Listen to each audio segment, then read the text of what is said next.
writing a romance. I'm the least romantic person ever. Hello, everybody. It's been a while. I've been taking a break, and now I feel amazing and I'm ready to mash. Romance is never written in a vacuum. A love story set in 2025, different stakes than one set in 1525. Society, expectation, class, gender roles all shape the characters and how they can or can't express love. So today, let's break down the craft of romance through 5 iconic period love stories and how their time periods define the way the love unfolds. First up, Eliza Doolittle and Professor Henry Higgins. At its core, this isn't a romance that's built on sweet nothings and candlelit dances. This is a story about power, class, and language. I've a right to be here if I like, same as you. A woman who utters such disgusting and depressing noises has no right to be anywhere, no right to live. Ow! It is set in a rigid society. Accent equals class equals value. Higgins transforms Eliza from a Cockney flower girl into a lady. Come on, Dover! Move your bloomin'... But it's not out of love. It's an experiment, a game, a performance. Their relationship is full of emotional tension, but not romantic affection in the traditional sense. Instead, it explores something deeper. Can love exist in a world when one person holds all the power? I want a little kindness. I know I'm a common ignorant girl and you're a book-learned gentleman, but I'm not dirt under your feet. Eliza's arc is about reclaiming her voice, literally and metaphorically. And by the end, romance becomes less about Higgins winning her and more about whether she'll choose to stay in a relationship that once diminished her. The historical context really does prevent a modern-style love story, don't you think? The writers use that restriction to create friction and ultimately transformation. Dido and John. Here's where romance becomes resistance. Dido is the mixed-race daughter of a British naval officer, raised in aristocratic society, but barred from full acceptance due to her race. Oh, say we may wear them, Aunt Mary. You will not be dining with us, Dido. This era is obsessed with propriety, wealth, and bloodlines. And well, you might be when the son of clergy is permitted to the table before a lady of the house. Is that a reminder of my place, Miss Lindsay? It is a statement of mine. Love comes after title and money, if it comes at all. So when Dido falls for John, a passionate lawyer, their romance isn't just sweet, it's political. Thank you. They connect over shared ideals like justice, truth, humanity, the usual. I have never heard anyone speak like you. Nor are you, Miss Lindsay. But society does not see them as equals. Not because of intelligence, not because of temperament, but because of race and class. Their love is slow burn, built on mutual respect. And in a time when women, especially women of colour, were denied autonomy, Dido gets something extraordinary, a choice. This love story doesn't ignore its historical barriers. It leans into them and shows how love can be a vehicle for radical agency. So cool. I love you.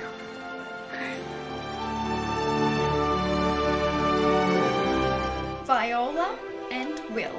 Now we're in this era. A world where women can't act on the stage, marriages are arranged, and romantic love is considered frivolous unless you're writing a sonnet. Goodbye, my love. 1,000 times goodbye. Viola wants freedom to perform, to love, to live. Will is an artist searching for his muse, and in Viola, he finds her. By all the stars in heaven, who is she? Viola de Lesseps. Dream on, Will.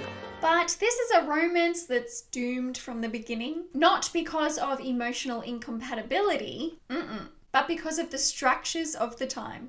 As Thomas Kent, my heart belongs to you, but as Viola, The river divides us, and I must marry Wessex a week from Saturday. Viola is betrothed. Her path is locked. Even if she loves Will with all her soul, the reality is that love cannot override duty. What makes their romance so effective is that they know this too. It is not a comedy I'm writing now. A broad river divides my lovers. Their relationship mirrors that heightened, poetic love that could only exist in a play. And that's exactly what it becomes. Farewell. Oh, thinkst thou we shall ever meet again? Craft-wise, this is a masterclass in tragic romance. It shows how historical constraints, gender roles, marriage politics don't just block love, they fuel it, heighten it, immortalize it. I love you beyond poetry. Christine and Raoul. I've loved this movie my whole life and I honestly cannot recall how they say his name. It's Raoul. Let's talk about romance in the shadow of a gothic melodrama, because I am here for it. Can it be Christine? Bravo! Christine is a rising opera star, young and impressionable. Raoul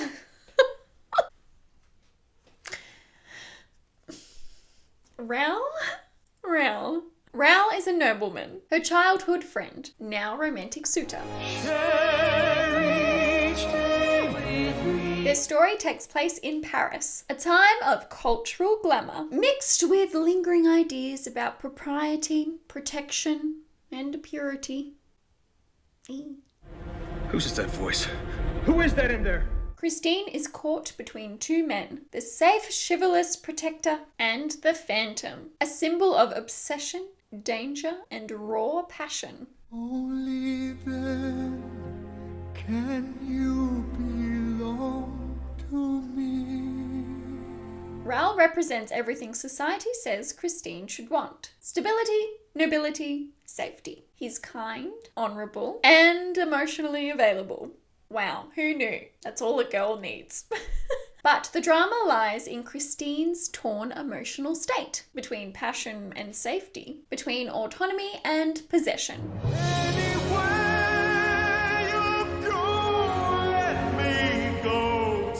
The setting, literally an opera house, makes everything heightened, theatrical, symbolic. Christine's choice is a stand-in for a woman choosing her own future. The time period says, pick the respectable man. But the story asks, what kind of love will she choose? The answer, one grounded in compassion, not possession. Say you love you know I do. Elizabeth Swann and Will Turner.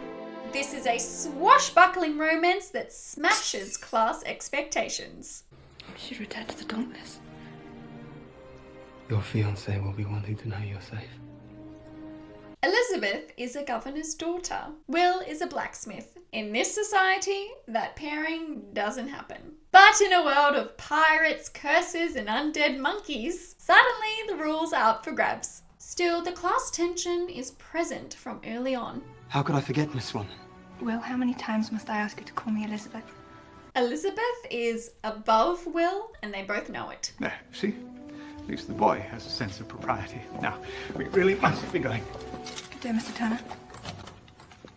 But as their world unravels, their relationship strengthens. What starts as an unspoken yearning becomes action, sacrifice, and mutual devotion.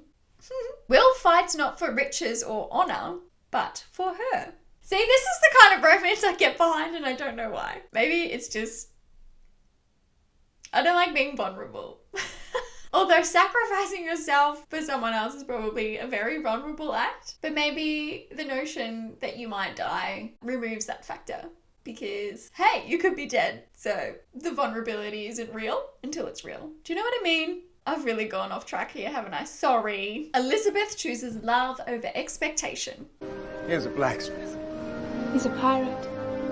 Their romance is heroic, classic, and sweeping, but it still reflects the tensions of the time, where choosing your own partner could cost you status, safety, and social standing. And they choose each other anyway.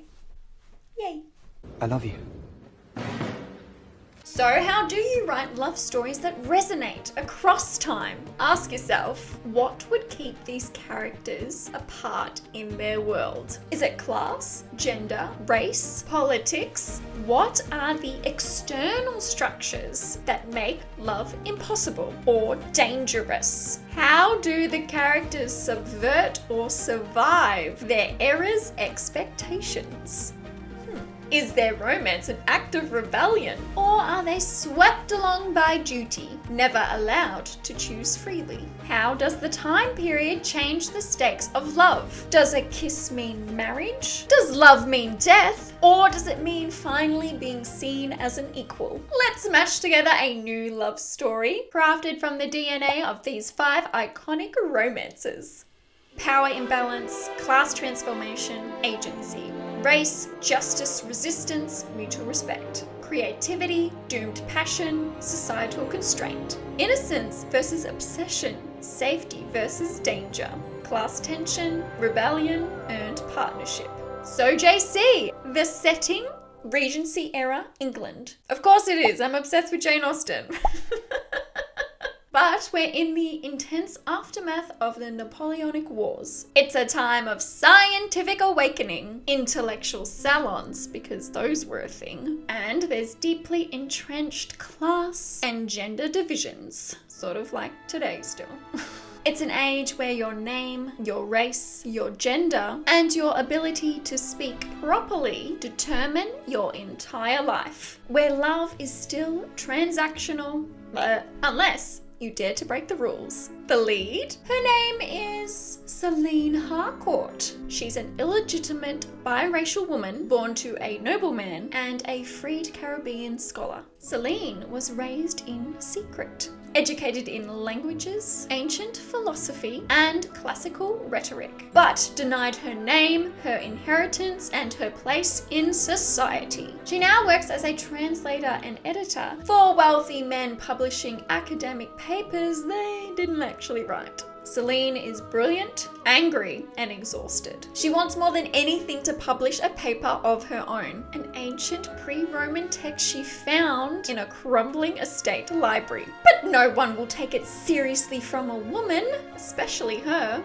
The love interest. His name is Julian Thorne. Julian is a celebrated archaeologist, because of course he is. He's been asked to prepare a prestigious lecture on ancient British texts, but secretly, he doesn't understand half of what he's reading.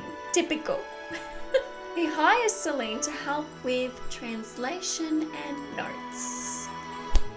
But she agrees, but only because she needs to access his name and connections to sneak her manuscript into academic circulation. The romance? At first, it's purely transactional. He has the platform and she has the brains. They clash on everything. Tone, presentation, ego, pronunciation, you name it. Julian sees Celine as a sharp-tongued curiosity. Celine sees Julian as everything that's wrong with intellectual elitism. But over late-night arguments, shared secrets, and long rides to dusty archives, something unexpected blooms. Julian is not as hollow as she thought. He's scared of being exposed as a fraud, because he kinda is. And Celine is not as untouchable as she presents. She fears she will never be seen as a woman, only as a tool. The conflict, for our historical context, women couldn't publish under their own names. Interracial relationships were scandalous, even dangerous. Love, for someone like Celine, could mean ruin. Julian is from a prominent family. His engagement to a noble heiress is already arranged. Uh-oh. And Celine? She's publishing under his name now. Any romance between them could risk everything she's built. So what's the emotional pressure? Julian begins to fall for Celine. Not just her intellect, but her passion. But Celine pushes him away, afraid she's being used again. There's tension in every touch, every unspoken word, every stolen glance at a candlelit desk. There. Why am I writing a romance? I'm the least romantic person ever. Anyway, Celine wants to believe that love is possible, but her history tells her otherwise. So what happens in the climax? Celine's manuscript is finally accepted under Julian's name. He's offered a seat at the Royal Society. He wants to announce everything, that she's the real author, that he loves her, but Celine doesn't want charity or pity or romantic rescue. No, she wants choice. And so she disappears, publishing a second manuscript under her own alias, setting off scandal across London's intellectual elite. What happens in the end, JC? Well, months later, in a radical salon in Edinburgh, Julian finds her again. He's left his family title, he's published a public retraction. He's here not to win her, but to tell her he believes in her story, even if he's no longer part of it. Celine stares at him, and for the first time, the choice is hers. She asks, "Would you like to hear my next manuscript?" He says, "Only if you let me take notes this time." Why I think it works? Celine channels Eliza's journey to self-worth, Dido's righteous intelligence, and Viola's romantic daring. Julian holds shades of the Higgins arrogance, Raoul's stability, and Will Turner's willingness to step for love. The period limitations, class, gender, race, publishing, define the stakes, not reduce them. And the romance? Slow burn, full of friction, mutual respect, and ultimately freedom. I really want to go watch Colette or even The Wife right now. Both stories are about women forced to write for their husbands. So interesting. Oh, one last thing. Don't write period romance as if your characters are modern people in old-timey costumes. Let the time period live in their bones. Let the constraints define the conflict. And let the love breathe through the cracks in history. Until the next MASH. Bye! Let's smash. I've missed doing that. Iconic. What just happened with my brain and mouth? I don't know. Oh, I just freaked out. I thought it wasn't focused on my face this whole time. Oh, that was demoralizing. Alright. Rail? I just feel like I'm growling like a tiger. Which is apt because he's sexy AF. I digress.